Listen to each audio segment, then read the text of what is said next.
이제 코로나 팬데믹이 어느 정도 잦아들고 아직도 끝은 나지 않았지만 그래도 일상이 어느 정도 회복되는 것 같아서 감사하게 생각합니다. 신방하고 또 뭐 장례식도 있고 여러 군데 왔다 갔다 하니까 좀 육신적으로는 피곤하지만 또 한면으로는 이게 일상이지, 이게 사람이 사는 것이지라고 감사하는 마음이 들곤 합니다.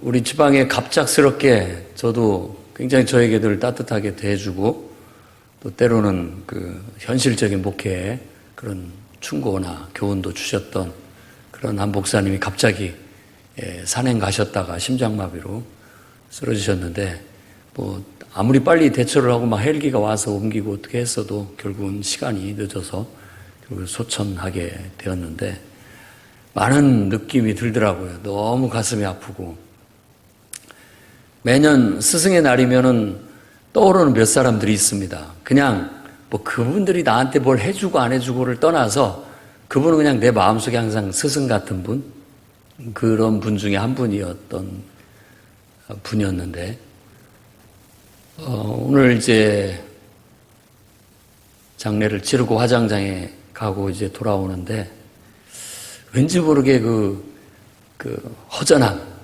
그냥 그 어떤 울타리 같은 것이 없어진 것 같은 그런 느낌을 많이 받았습니다.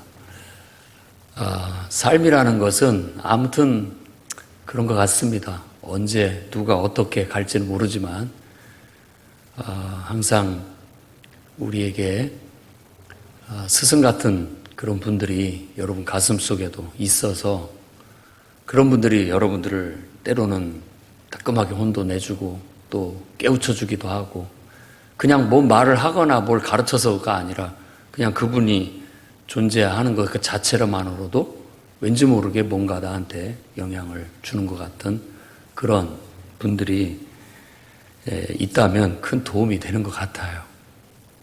아무튼 이번 주간은 그 일로 제 마음도 많이 분주했고 또 신방하느라 여러 가지로 많이 분주했습니다.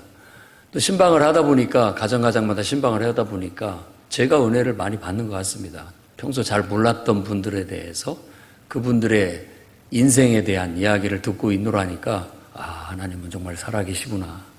하나님이 저 사람을 통해서 저렇게 또 역사하시고 인도하셨구나 하는 것들을 느끼면서 저도 은혜를 많이 받습니다. 저는 여러분들을 통해서 은혜를 받고 여러분들은 저를 통해서 또 은혜를 받고 서로 상호 보완적인 그런 생명의 관계인 것을 믿습니다.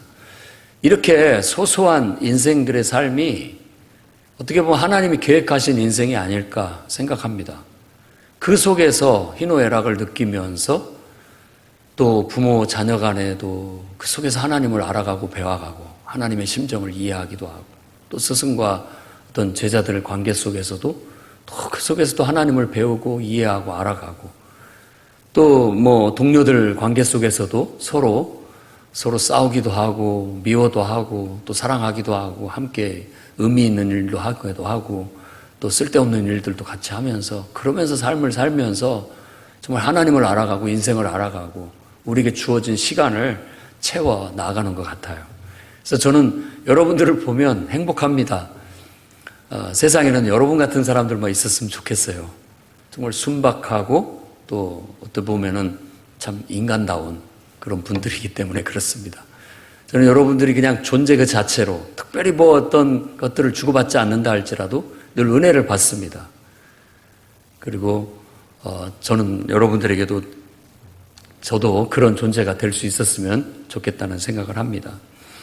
지금까지 우리가 계시록에서 살펴본 큰 성 바벨론 정말 화려하고 거기에는 문화적인 그리고 물질적인 또 다양한 권세 모든 것들이 우리에게 정말 끌릴 만큼 유혹이 될 만큼 많은 화려하고 값비싸고 좋은 것들이 넘쳐나지만 우리가 그 실상을 알고 보면 그게 좋은 게 아니구나 하는 걸 느끼게 만들어 주는 것 같습니다.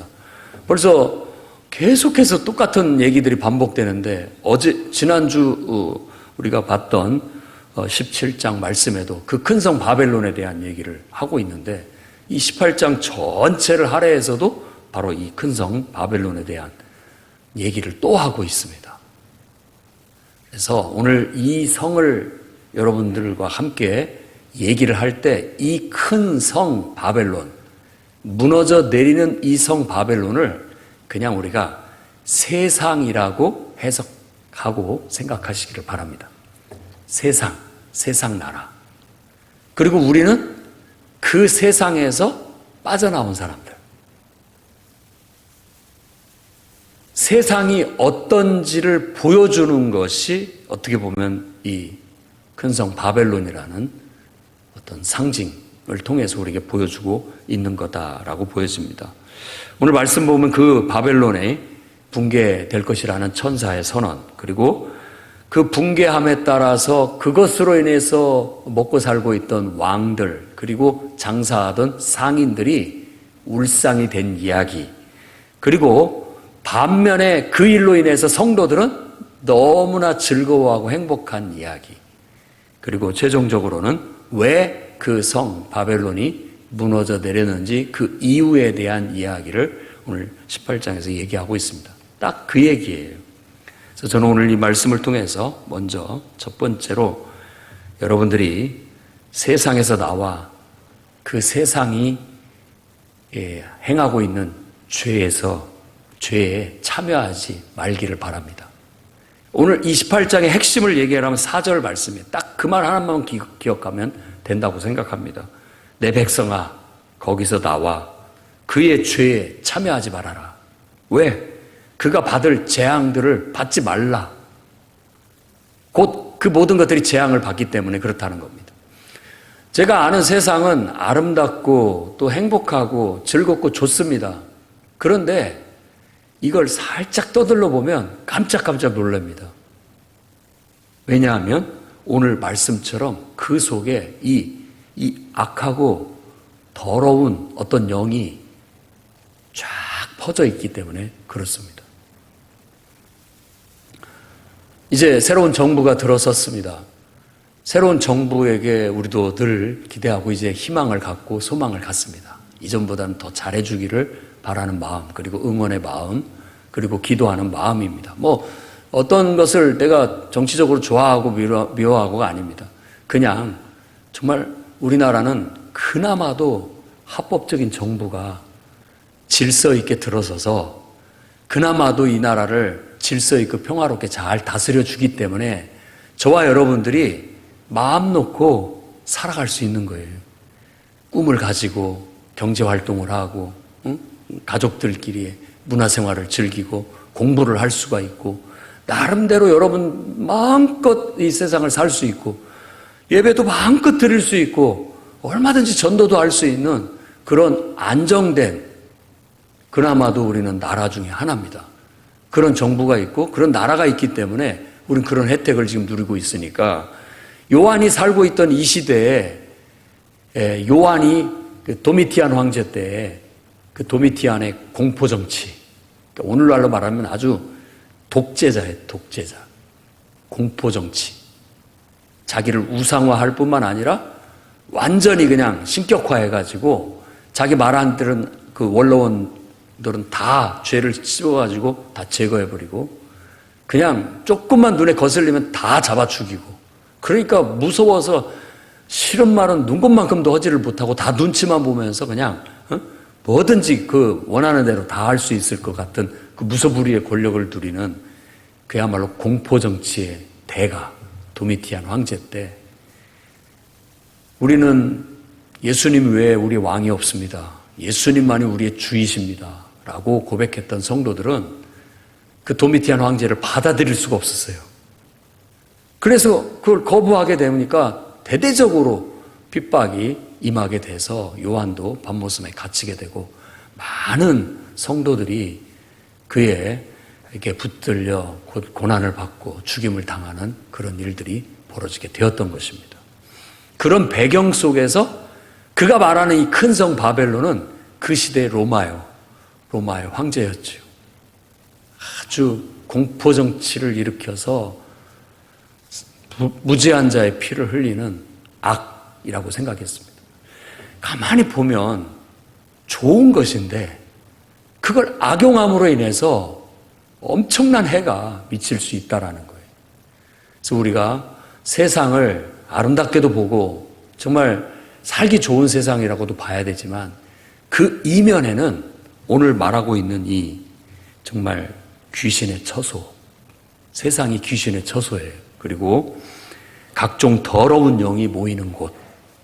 그래서 정말 그 불이나 죄악이, 그 더럽고 추한 일들이 하늘에 사무쳤고 그걸로 인해서 하나님은 그 불의에 대하여 하나님께서 정의를 바로 세우기 위해서 벌을 내리시는 것이다 라고 말하는 겁니다.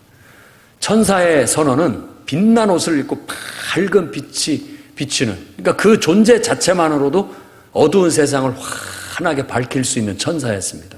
그 천사의 모습은 오늘날 교회와 성도의 자화상이라고 믿습니다. 여러분, 교회가 존재 자체만으로도 이 각박하고 더럽고 추하고 악랄한 정말 냉정한 이 세상 속에 이렇게 후광을 비칠 수 있어야 됩니다. 그래서 늘 왠지 모르게 그냥 존재 그 자체만으로도 의지가 되고 내가 따뜻함을 느끼고 괜히 자주 만나지도 못하지만 항상 든든하게 느꼈던 것처럼 교회나 성도가 이 세상에 그런 존재로서 이렇게 후광을 쫙 비춰준다면 세상이 그나마도 살만한 세상이 될 수 있는 거예요.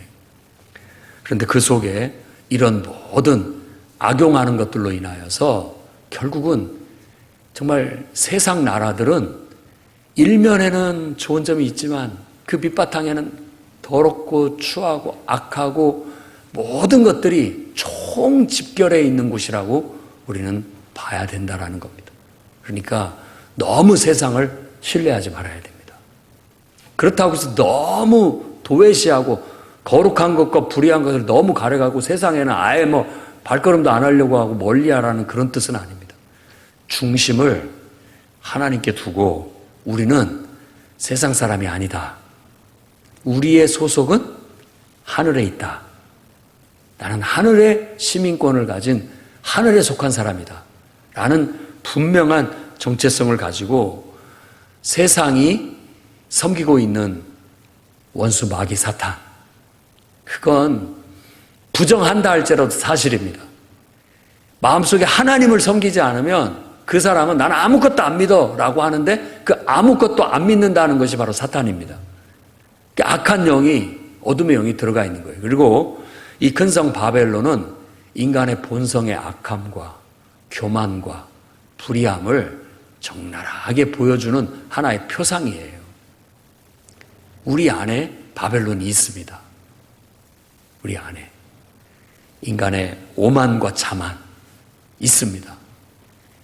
그것이 아름답게 잘 감춰져 있고 여러분들은 지금 잘 그걸 다루고 있기 때문에 우리가 잘 모릅니다. 그리고 우리 안에 온갖 이기적이고 정말 더러운 악한 어떤 악의적인 요소들이 우리 안에 다 내재되어 있어요. 그런데 지금 우리는 그것들이 어떤 상황에서는 항상 포장이 되어 있기 때문에 드러나지 않습니다. 그런데 하나님께서 심판하시려고 치면은 그때 그 악이 다 표면 위에 드러나게 하는 겁니다. 그러니까 우크라이나 전쟁 같은 경우들 예를 들지만 그런 것들을 통해서 하나님이 하시는 일이 있다면 악을 수면 위로 이렇게 드러나게 하시는 겁니다. 아, 인간이 이렇게 악하구나 라는 걸 이렇게 보여주는 거예요. 그래서 그 악이 이렇게 드러나게 되면 하나님께서 그걸 싹둑 잘라내는 심판을 내리시는 겁니다. 이 일곱 대접의 진노, 하나님의 심판도 바로 그런 겁니다. 이 세상이 다 악한 게 아니에요.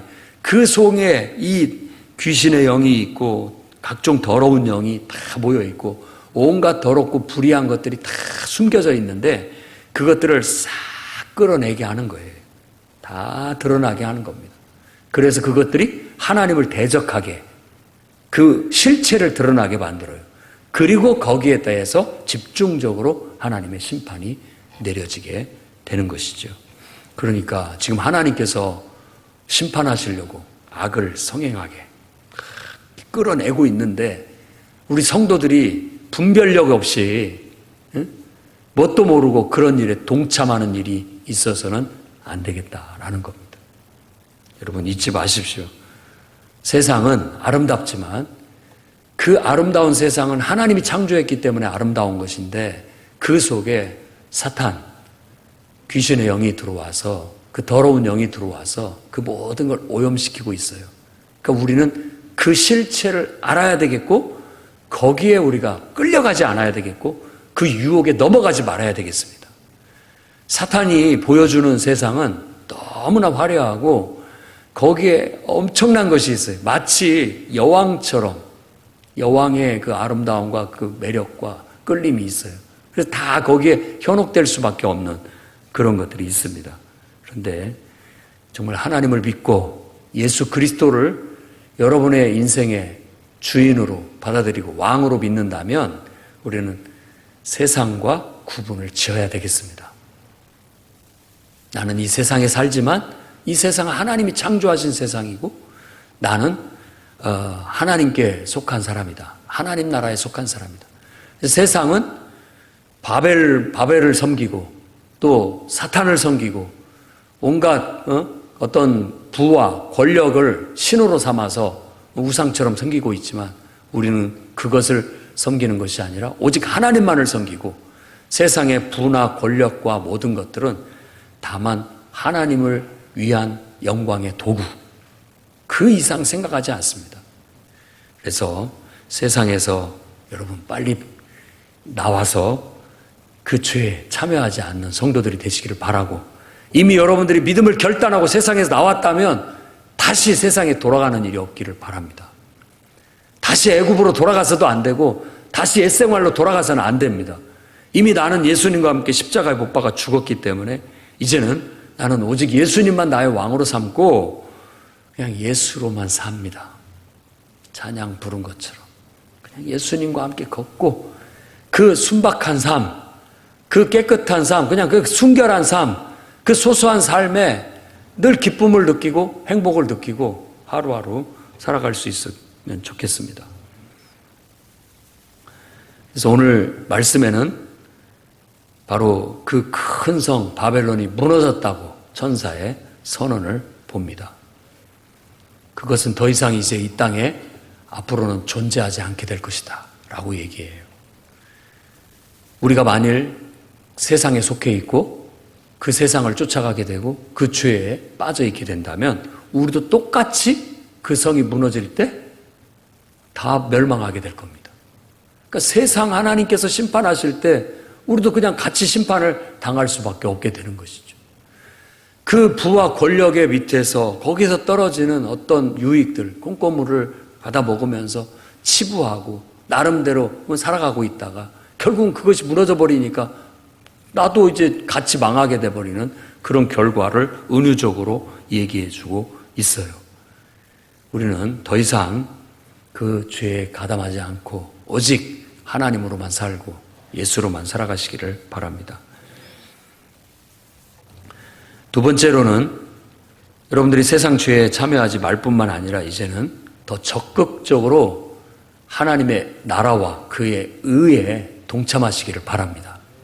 예, 아까도 말씀드렸듯이 우리는 세상의 빛입니다. 그리고 세상의 소금 역할을 해야 되겠어요. 오늘 말씀의 20절에 보면 하늘과 성도들과 사도들과 선지자들아 그로 말미암아 즐거워하라. 하나님이 너희를 위하여 그에게 심판을 행하셨음이라 라고 말합니다. 그리고 마지막 절에도 선지자들과 성도들과 및 땅 위에서 죽임을 당한 모든 자의 피가 그 성중에서 발견되었느니라. 왜 하나님께서 세상을 심판하시고 그 큰 성 바벨론을 멸망시켰느냐? 바로 거룩한 성도들을 위해서라고 말하고 있는 겁니다. 성도들을 위해서.